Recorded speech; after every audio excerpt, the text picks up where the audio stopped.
President Lee Jae-myung called for stronger defense cooperation between Korea and NATO members as he made his NATO summit debut in Türkiye. He suggested that Korea and the alliance move beyond simply buying and selling weapon systems toward a new partnership focused on jointly developing, producing, and operating defense systems. Korea posted a record current account surplus in May, supported by strong chip exports. The figure reached $38.61 billion, up by more than $10 billion from the previous month. Tensions are escalating again in the Middle East as the United States launched strikes on Iran and reimposed oil sanctions following attacks on commercial vessels in the Strait of Hormuz. But Washington and Tehran accused each other of violating the ceasefire agreement. Hello and thanks for joining us on Arirang News. We begin today in Türkiye, where President Lee Jae-myung is attending this year's NATO summit. On his first day, President Lee attended the summit's Defense Industry Forum, where he called for expanding defense cooperation with the alliance. Our Blue House correspondent Song Yoo-jin, who is traveling with the president, reports from Ankara. Korea is a trusted partner built on shared values and proven capabilities. That was President Lee Jae-myung's message as he made his NATO summit debut on Tuesday. 신뢰할 수 있는 파트너인 대한민국의 안정적인 생산 역량과 검증된 기술력이 나토의 오랜 노하우와 합쳐진다면 양쪽의 안보 역량은 지금보다 훨씬 강력해질 것이 분명합니다. Speaking at the summit's flagship Defense Industry Forum, Lee said Korea and NATO share the painful memory of war and a common commitment to defending democracy, freedom, and peace. To further strengthen those ties, the president proposed upgrading defense industry cooperation in research and development. 단순히 무기 체계를 거래하는 현재 방산 협력을 넘어 무기 체계를 함께 연구하고 함께 생산하며 함께 운용하는 한 나토 방위 산업 파트너십 2.0으로 격상해 나가기를 제안합니다. The Blue House says this would improve interoperability, reduce maintenance costs, and allow both sides to jointly upgrade defense systems. Korea and NATO also announced the launch of negotiations on a framework procurement agreement following talks between President Lee and NATO Secretary General Mark Rutte. Once the agreement is concluded, Korean companies will have an institutional foundation to participate in NATO's joint procurement market, estimated at around 15 trillion won, roughly $9.9 billion. In a separate meeting on the same day, NATO and its 4 Indo-Pacific partners, Korea, Japan, Australia, and New Zealand, agreed that cooperation among like-minded partners is becoming increasingly important. The group session was first introduced at last year's NATO summit in The Hague. The Blue House says President Lee's NATO trip is aimed at broadening Korea's diplomatic horizon, with a particular focus on expanding defense cooperation with the alliance, whose members account for more than half of global defense spending. He is expected to continue that effort on Wednesday through bilateral meetings with war leaders. Song Yoo-jin, Arirang News, Ankara. In Korea, the United States and Japan are reinforcing their trilateral partnership, with their foreign ministers meeting on the sidelines of the NATO summit.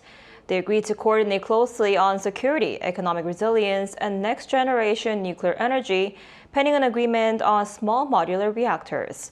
Our correspondent Oh Soo-young has more. Korea, the United States and Japan agreed to speed up the deployment of small modular reactors overseas, signing a new memorandum of cooperation on the sidelines of the NATO summit in Ankara on Tuesday. According to Seoul's Foreign Ministry, Foreign Minister Cho Hyun, US Secretary of State Marco Rubio, and Japanese Foreign Minister Toshimitsu Motegi signed the agreement during their first trilateral foreign ministers meeting of the year. The framework will begin in the Indo-Pacific before expanding cooperation to other partner countries. It aims to bring together the complementary strengths of the 3 countries' civil nuclear industries, supporting joint business consortiums, project financing, and capacity building in recipient countries. It also covers cooperation on technology, fuel, equipment, and services. SMRs are an advanced class of nuclear fission reactors that produce up to 300 megawatts of electric power. The US State Department said the agreement advances mutual security interests and paves the way for partner countries to meet their energy security needs. On other matters, the three ministers reaffirmed that economic security remains a key pillar of cooperation, agreeing to deepen practical work in nuclear energy, artificial intelligence, and quantum technology. They also agreed to strengthen supply chain resilience and coordinate responses to economic coercion. On North Korea, the ministers shared their assessment of the situation on the Korean peninsula and agreed to maintain close policy coordination, including responses to Pyongyang's illicit cyber activities. They reaffirmed the principle of denuclearizing the Korean peninsula, while agreeing to continue efforts to maintain peace and stability through dialogue and diplomacy. Beyond the peninsula, the three sides agreed to seek more concrete and visible cooperation on transnational crime, disaster relief, humanitarian assistance, and the Arctic. They also exchanged views on regional and global developments, including Northeast Asia and the Middle East. The meeting comes as Washington remains heavily focused on the Middle East, including tensions involving Iran, and after recent trade frictions with key partners. Foreign Minister Cho stressed that in the face of a wide range of global challenges, cooperation among trusted allies has become more important than ever, and called for further strengthening of three-way ties to promote shared security and prosperity. Oh Si-young, Arirang News. And meanwhile, U.S. President Donald Trump has sharply criticized several NATO allies, accusing them of abandoning the United States during its recent conflict with Iran, while renewing calls for U.S. control of Greenland. His remarks at the NATO summit in Türkiye drew swift pushback from Denmark and Greenland. Our Lee-Seung-jae reports. U.S. President Donald Trump said Tuesday that he may not have attended the NATO summit in Türkiye if it not had been hosted by Turkish President Tayyip Erdogan. Speaking in Ankara, Trump criticized several NATO allies, accusing them of failing to support the United States during its conflict with Iran. But we weren't treated well because we did something in Iran. We don't need anybody's help. I didn't even want their help. But before I asked, they said they wouldn't be there. Trump said countries including Italy, France, and Germany made clear they would not back the U.S. in the conflict, arguing that Washington has consistently supported its allies while receiving little in return. He added that the United States did not need their help, but questioned why it should continue spending heavily on the alliance if its partners were unwilling to stand with it. European leaders have said they do not want to be drawn into the conflict with Iran, noting they were not consulted before the military operation. However, they have expressed a willingness to help safeguard shipping through the Strait of Hormuz following the fighting. Trump also reignited tensions within the alliance by repeating that Greenland should be under U.S. control rather than remain part of the Kingdom of Denmark. Greenland doesn't help Denmark. Denmark doesn't spend money to really help Greenland, but it's an important part for the United States. And it's surrounded by China ships and Russian ships. That should be controlled by the United States, not by Denmark. The issue has long strained relations between Washington and Copenhagen, both founding members of NATO. Danish Prime Minister Mette Frederiksen rejected Trump's remarks, saying she expects allies to respect Denmark's sovereignty and stressing that Greenland is not for sale. She added that there were no plans for NATO leaders to discuss Greenland or broader Arctic issues during the summit. Lee-Seung-jae, Arirang News. Over in the Middle East, the United States has launched strikes on Iran and reimposed oil sanctions following attacks on commercial vessels in the Strait of Hormuz, while both Washington and Tehran accuse each other of violating their ceasefire agreement. Our Cho Young-eun reports. The U.S. has carried out a series of strikes on Iran after 3 commercial vessels were attacked in the Strait of Hormuz. U.S. Central Command said on Tuesday that the strikes were carried out to impose heavy costs for targeting and attacking commercial shipping crew by innocent individuals in an international waterway. Iran's demonstrated aggression was unwarranted, dangerous, and a clear violation of the ceasefire, CENTCOM said in a statement posted on social media. The U.S. Treasury also revoked the 60-day sanctions waiver that had temporarily exempted Iranian crude oil, petrochemical products, and petroleum exports from U.S. sanctions. The waiver had authorized the sale of those products under an interim agreement reached between Washington and Tehran as part of a ceasefire deal. This comes after a series of attacks on commercial vessels in the Strait of Hormuz. According to the UK Maritime Trade Operations, a Qatari tanker caught fire off the coast of Oman on Tuesday morning Gulf local time after being struck by what it described as an unknown projectile while transiting the Strait of Hormuz. Iran condemned Washington's decision to revoke the waiver, calling it a violation of the Islamabad Memorandum of Understanding. In a statement, Iran's foreign ministry said the U.S. Treasury Department's decision is a clear breach of Article 10 of the memorandum, under which the Treasury Department promised to allow Iranian oil exports. The ministry said the move, coming less than 20 days after the memorandum was signed, demonstrated the U.S.'s bad faith and accused Washington of repeatedly violating the agreement. It also warned that Iran would take any measures it deems necessary to safeguard its national interests and security in response to what it called the U.S. breach of the agreements. 조영은, Arirang News.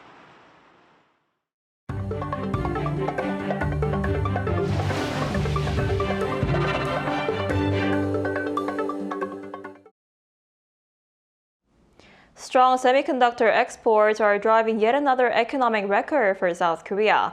The country posted its largest ever current account surplus in May, with an even bigger surplus expected in June. Our Kim Junho reports. Korea posted a record current account surplus in May, supported by robust semiconductor exports. The Bank of Korea said Wednesday that the country's current account surplus reached $38.61 billion in May. The figure marked the largest monthly surplus on record, up by more than $10 billion from the previous month. This brought the January to May surplus to more than 4 times the level recorded in the same period last year. The country has now recorded current account surpluses for 37 consecutive months. Strong exports fueled the surplus, as overall exports rose 62.9% on year. Semiconductors remained the key driver, with exports rising 167% to $37.29 billion, while exports of computer peripherals, including SSDs, soared nearly 250%.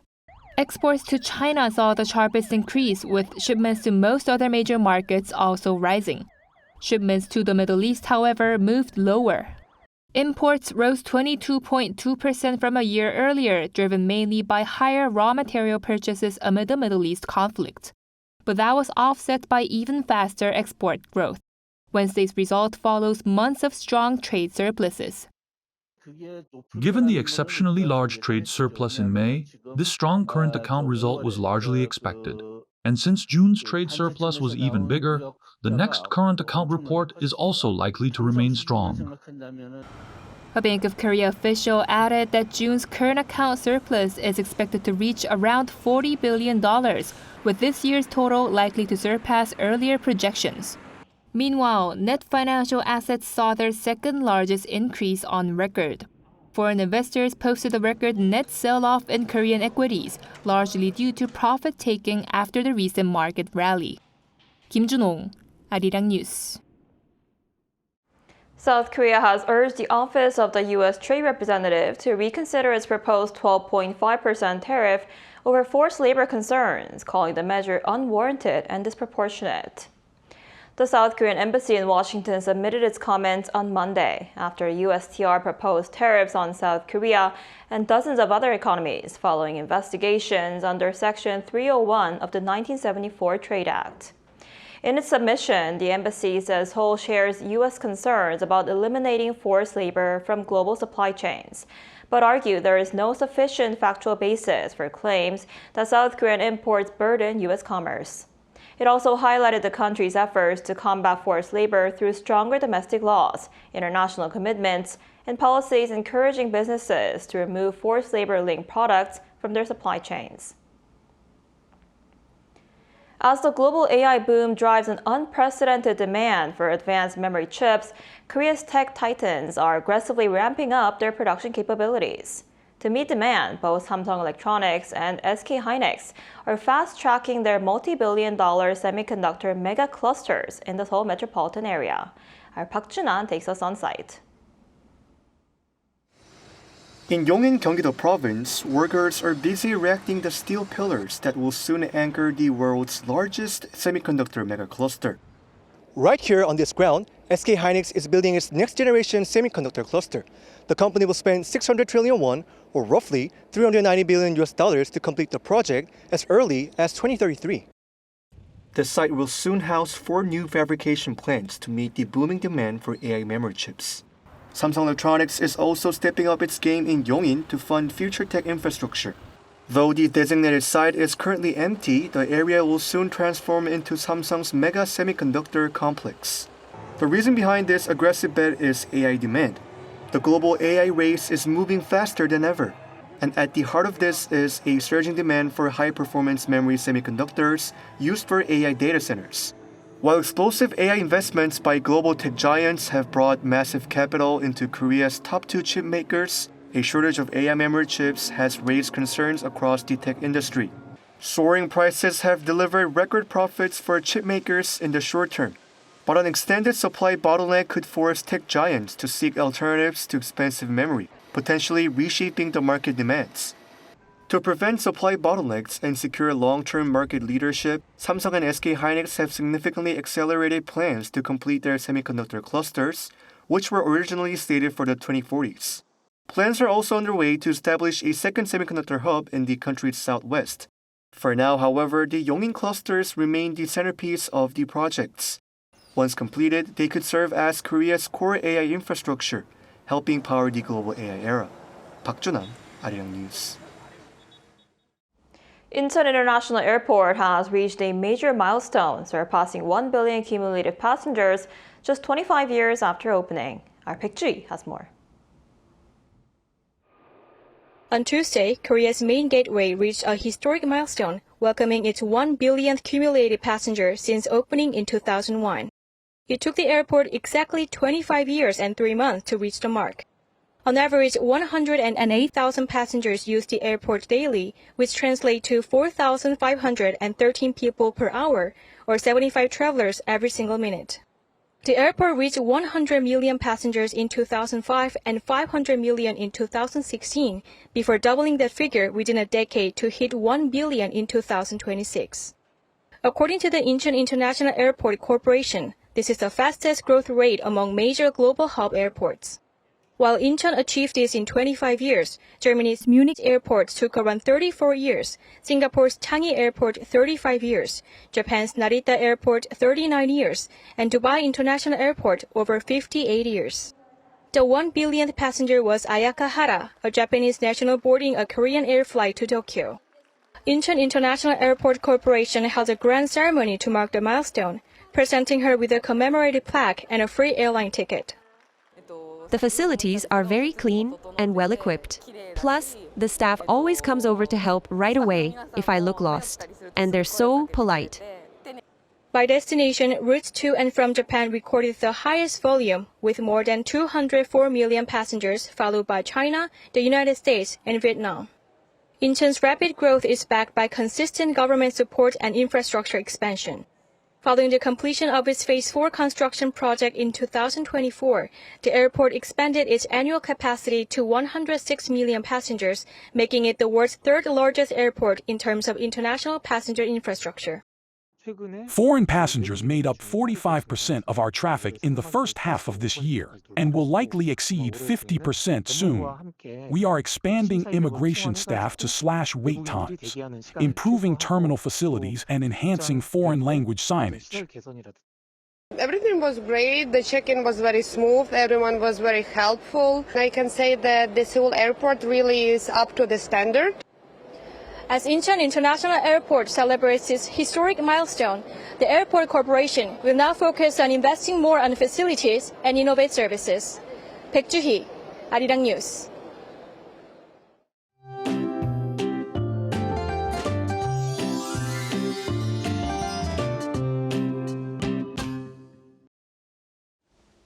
The The monsoon rain is becoming more widespread and conditions are expected to worsen through tonight, bringing heavy rain and strong winds to many parts of the country. And until then, Incheon-do and Jeollabuk-do province could receive more than 200 millimeters of downpours. Then the capital area, Gangwon-do and Gyeongsang-do provinces could see up to 150 millimeters. The heaviest rain is expected from tonight through early tomorrow morning. Meanwhile, the Gyeongsang-do regions remain sweltering hot with a heat wave advisory remaining in place at a high of 32 degrees Celsius in Daegu. But you know that humid air will make it feel a lot muggier. And this afternoon, Seoul gets up to 27 degrees Celsius. Daejeon and Gwangju will make it to 29 degrees. Busan will be topping out at 30 degrees. The rainy season will continue through tomorrow. And once the rain clears on Friday, the heat will get stronger again.